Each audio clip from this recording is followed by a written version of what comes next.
शेवटी एक छोटस घर होतं. त्या घरात राहत होते सुमनताई, त्यांचा मुलगा आरव आणि आरवची छोटी बहीण चिऊ.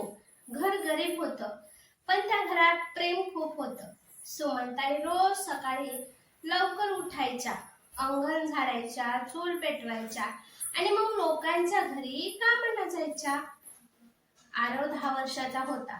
तो हुशार होता, पण थोडा हट्टीही होता. त्याला वाटायचं आपण गरीब आहोत म्हणून लोक आपल्याला कमी समजतात. शाळेत काही मुलं त्याची चेष्टा करायची. कुणी म्हणायचं, अरे तुझा डब्बा इतका साधा का? कुणी म्हणायचं, तुझ्या चपला फाटलेल्या आहेत. आरव बाहेरून शांत राहायचा, पण आतून त्याचं मन तुटायचं. घरी आल्यावर तो आईवर चिडायचा. आई, मला नवीन बूट पाहिजेत. सगळ्यांकडे आहेत, माझ्याकडेच नाहीत. सुमनताई त्याच्या डोक्यावरून हात फिरवत म्हणायच्या, बाळा थोडे दिवस थांब, या महिन्यात पैसे जमले की घेऊ आपण. पण आरव रागाने म्हणायचा, तुम्ही नेहमी असंच म्हणता, मला काहीच कळत नाही. आई काही बोलायची नाही, ती फक्त हसायची. पण रात्री सगळे झोपल्यावर ती कोपऱ्यात बसून शांतपणे डोळे पुसायची. एक दिवस शाळेत मोठी स्पर्धा जाहीर झाली. ज्याचं भाषण सर्वात छान असेल त्याला शहरातल्या मोठ्या कार्यक्रमात बोलण्याची संधी मिळेल. शिक्षकांनी सांगितलं, विषय होता माझी आई. सगळे मुलं आनंदाने तयारी करू लागले. आरव पण घरी आला आणि आईला म्हणाला, आई उद्या मला माझी आई या विषयावर भाषण द्यायचं आहे. पण मी काय बोलू? माझी आई तर फक्त लोकांच्या घरी काम करते. सुमनताई क्षणभर शांत झाल्या, मग हसून म्हणाल्या, बाळा आई काय करते हे महत्वाचं नसतं, आई मुलासाठी काय सहन करते हे महत्वाचं असतं. आरवने काही उत्तर दिलं नाही. तो वही घेऊन बसला, पण त्याला काहीच लिहिता येईना. रात्री तो पाणी प्यायला उठला. त्याने पाहिलं, आई दिव्याच्या मंद प्रकाशात बसली होती. तिच्या हातात सुई दोरा होता. ती आरवची फाटलेली शाळेची बॅग शिवत होती. तिचे डोळे झोपेने मिटत होते, पण हात थांबत नव्हते. आरव दारामागे उभा राहून पाहत राहिला. तेवढ्यात चिऊ झोपेत कुरकुरली. आई लगेच उठली, तिच्या जवळ गेली, तिला पाणी दिलं, अंगावर चादर घातली आणि पुन्हा बॅग शिवायला बसली. आरवच्या मनात काहीतरी हललं. त्याला आठवलं, सकाळी आईने स्वतः चहा न पिता त्याला दूध दिलं होतं. काल स्वतः जुनी साडी नेसून त्याच्यासाठी वही आणली होती.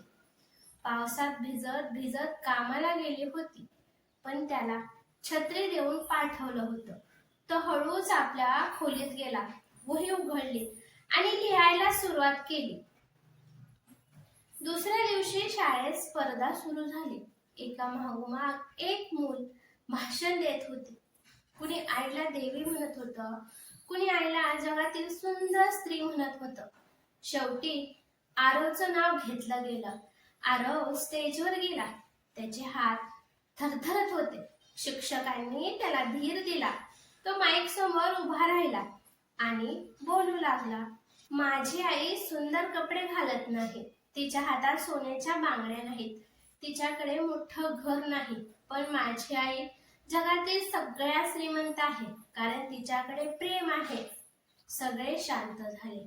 आरव पुढे म्हणाला, माझी आई रोज दुसऱ्यांच्या घरात काम करते, पण कधी तक्रार करत नाही. ती स्वतः उपाशी राहते, पण मला भरवते. माझ्या फाटलेल्या बॅगीवर ती रात्रभर टाके घालते, पण माझ्या स्वप्नांवर कधी टाके घालत नाही. ती म्हणते, बाळा तू शिक, तू मोठा हो, माझ्यासारखं कष्टाचं आयुष्य जगू नकोस. आरवचा आवाज भरून आला. मी कधी कधी आईवर रागवतो. तिला म्हणतो, तू मला काही देत नाहीस, पण आज मला कळलं, आईने मला सगळं दिलंय. तिचं तारुण्य, तिची झोप, तिची भूक, तिचं सुख, सगळं. शाळेतल्या मुलांच्या डोळ्यात पाणी आलं.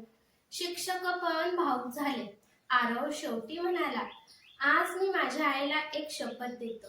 आई, मी मोठा होईल, पण पैशाने नाही, माणुसकीने मोठा होईल. तुझं नाव कधी खाली येऊ देणार नाही आणि एक दिवस तुला लोकांच्या घरी कामाला जाऊ देणार नाही. सगळ्या वर्गात टाळ्यांचा आवाज घुमला. त्या दिवशी आरवला पहिला क्रमांक मिळाला. पण त्याला बक्षिसापेक्षा जास्त आनंद या गोष्टीचा झाला. शाळेच्या दारात सुमनताई उभ्या होत्या. त्यांच्या डोळ्यात पाणी होतं, पण चेहऱ्यावर अभिमान होता. आरव धावत गेला आणि आईला मिठी मारली. आई, मला माफ कर, मी तुला खूप वेळा दुखावलं. आईने त्याला घट्ट जवळ घेतलं. अरे वेड्या, आई मुलावर राग धरते का कधी? आरव म्हणाला. आई, आजपासून मी अभ्यास करेन तुझ्यासाठी. आई हसली आणि म्हणाली, माझ्यासाठी नाही बाळा, स्वतःसाठी कर. कारण आईचं खरं सुख मुलाच्या यशात असतं. त्या दिवसापासून आरव बदलला. तो अभ्यास करू लागला. शाळेत कुणी चेष्टा केली तरी तो शांत राहायचा. कारण आता त्याला माहित होतं, गरीब कपडे माणसाला लहान करत नाहीत, गरीब विचार माणसाला लहान करतात. काही वर्षांनी आरव मोठा झाला. त्याने खूप अभ्यास केला, मेहनत केली आणि एक दिवस तो अधिकारी झाला. गावात मोठा कार्यक्रम झाला. लोकांनी आरवचं स्वागत केलं. पण आरव स्टेजवर गेला आणि सर्वांसमोर म्हणाला, आज मी जे काही आहे ते माझ्या आईमुळे आहे. माझ्या यशाचा पहिला मान माझ्या आईला. त्याने आईला स्टेजवर बोलावलं. सुमनताई लाजत लाजत वर आल्या. त्यांचे हात अजूनही कष्टाने खरबरीत होते, पण आरवने ते हात आपल्या डोक्यावर ठेवले. आई, हे हात माझ्यासाठी मंदिर आहेत. सगळे लोक उभे राहून टाळ्या वाजवू लागले. सुमनताईच्या डोळ्यातून अश्रू वाहू लागले. त्या म्हणाल्या, बाळा, मला काही नको, तू चांगला माणूस राहा, एवढंच माझं बक्षीस. आरव हसला. आई, तुझी शपथ, मी कधी विसरणार नाही. आणि त्या दिवशी गावातल्या प्रत्येक आईला अभिमान वाटला. कारण त्या सगळ्यांना कळलं, आई गरीब असो वा श्रीमंत, तिचं प्रेम नेहमीच राजासारखं असतं. धन्यवाद.